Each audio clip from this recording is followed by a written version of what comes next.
ایمانداری اور انصاف پسندی کیا ہے میں بتاتی ہوں۔ کہا جاتا ہے کہ اورنگزیب عالمگیر نے شاہی خزانے سے اپنی ذاتی ضروریات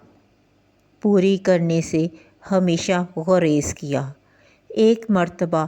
دربار میں کسی نے ان سے پوچھا کہ وہ اپنے ذاتی اخراجات کے لیے شاہی خزانے سے رقم کیوں نہیں لیتے، تو انہوں نے جواب دیا کہ یہ عوام کا مال ہے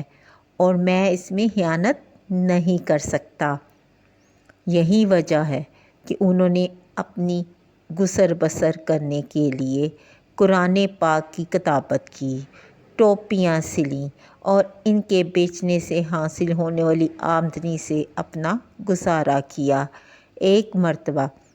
جب کسی وزیر نے انہیں زیادہ آرام دہ زندگی گزارنے کا مشورہ دیا تو انہوں نے اپنے ہاتھ کی بنی ہوئی ٹوپی اس کے سامنے رکھی اور کہا، یہ میری محنت کی کمائی ہے اور میں اسی پر گزارا کرنا پسند کرتا ہوں۔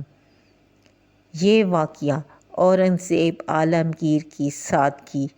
دیانتداری اور اسلامی اصولوں کی پاسداری کی عمدہ مثال تو ہے، لیکن اس کے ساتھ ساتھ ہمارے حکمرانوں کے لیے بھی ایک سیکھ ہے کہ عوام کے مال پر انجوائے کرنے سے بہتر ہے کہ عوام کا پیسہ عوام پر خرچ کیا جائے تاکہ ان کی زندگیاں بھی آسان ہو سکیں، اور اپنی آسائشات کو کم کر کے عوام کا سوچیں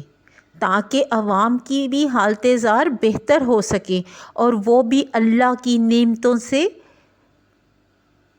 لطف اندوز ہو سکیں۔